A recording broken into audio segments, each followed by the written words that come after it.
Part 1 was just the beginning. Now it's time to dive even deeper into the hidden forces that control human behavior. Part 2 of the Laws of Human Nature is now live, where we break down the patterns, desires, and psychological traps that shape every decision people make. If you thought the first part opened your eyes, this one will change the way you see everyone around you, including yourself.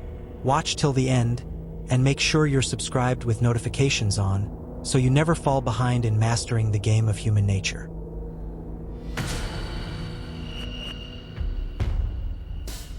Law number 6, the law of short-sightedness. Most people are blind, not because they can't see, but because they refuse to look past today. They chase quick comfort, fast money, instant love, and in doing so, they sell their future for scraps of pleasure. That's the dark truth.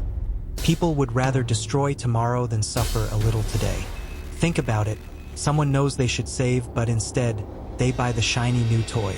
Someone knows they should stay loyal, but the thrill of a stranger feels too tempting.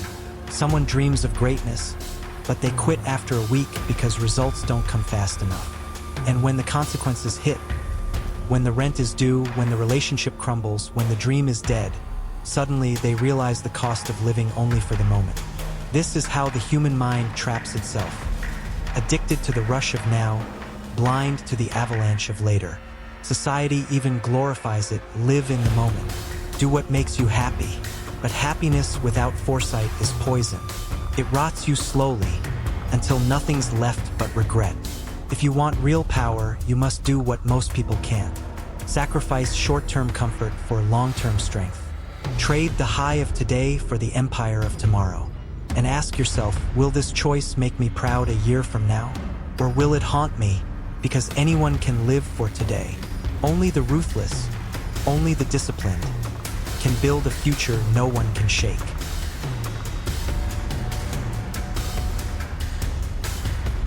Law number 7, the law of defensiveness. Nothing exposes human weakness more than defensiveness. Try to give someone advice and they snap at you.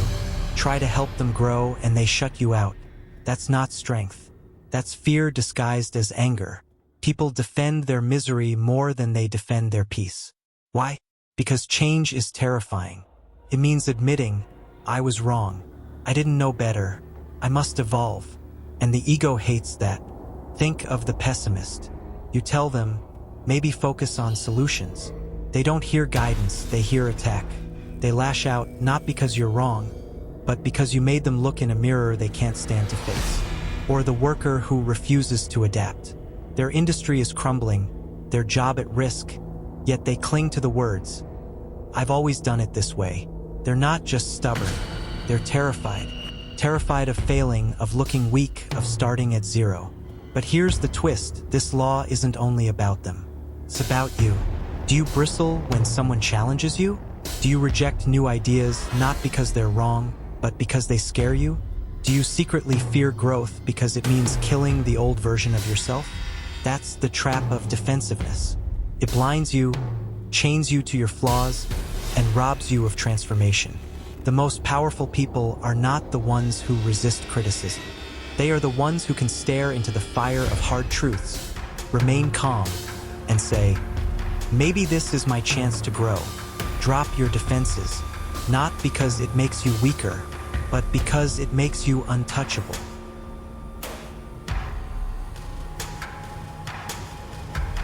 The law of self-sabotage. Confront your own destructive tendencies. The greatest enemy you will ever face is not out there, it's in here. Self-sabotage is the silent assassin. It whispers, skip the gym today. Procrastinate a little longer. You're not ready yet. Convinces you to destroy your future with your own hands. Not through one big mistake, but through small, daily betrayals of yourself. Think of the person who wants success, but avoids discipline, who dreams of love, but pushes people away, who prays for peace, but clings to chaos. They don't need an enemy. They already carry one inside. The cruelest part? Self-sabotage doesn't feel like destruction. It feels like comfort, like safety, like staying in control. But the truth is, It's the mind pulling you into the same dark cycles, because the unknown terrifies you more than the pain you already know. Ask yourself, how many times have I ruined my own progress? How often have I stood in the way of my own potential? The law is brutal. Until you confront the part of you that wants to fail, you will never rise. The moment you recognize your destructive tendencies, you stop being your own enemy, and you become unstoppable. The law of repression. Watch what people can't control. People always try to hide who they are, but repression leaks. You can fake smiles, you can fake kindness, but you can't fake what breaks through when you lose control. The law is simple. Don't watch what people say, watch what they can't suppress. The nervous laugh, the twitch when their weakness is exposed, the sudden silence when a topic cuts too deep. That's the truth breaking through the mask. Think of the person who insists, "I'm not jealous," yet their eyes narrow when you succeed. Or the one who says, "I've moved on," yet their tone hardens at the sound of a name. Repression is the shadow of the psyche. It hides what we don't want to admit about ourselves. Desires, fears, wounds. But no matter how deep we bury them, they always surface. And here's the power. If you can see what someone represses, you know who they truly are. Not the mask, not the persona, but the raw truth underneath. And if you can master your own repressions, you stop being predictable. You stop leaking weakness. You become unreadable, unbreakable.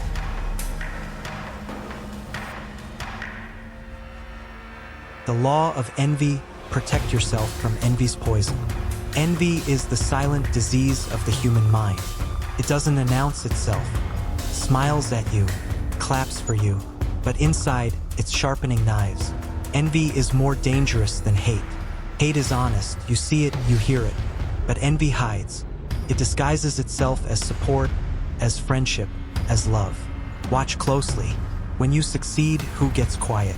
When you shine, who changes the subject? When you're happy, who suddenly reminds you of your flaws? That's envy, a slow, invisible poison.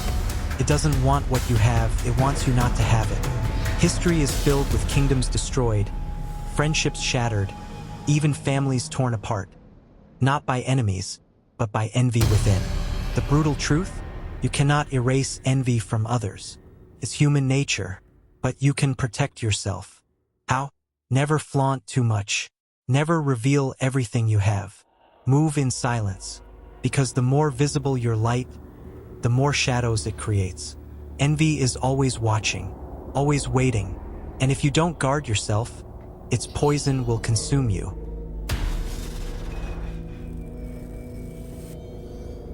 And this time, it gets darker. We're diving into the hidden forces that control people, the envy they hide, the fears they deny, and the destructive urges they can't stop. These aren't just laws, they are weapons. And if you don't understand them, someone else will use them against you.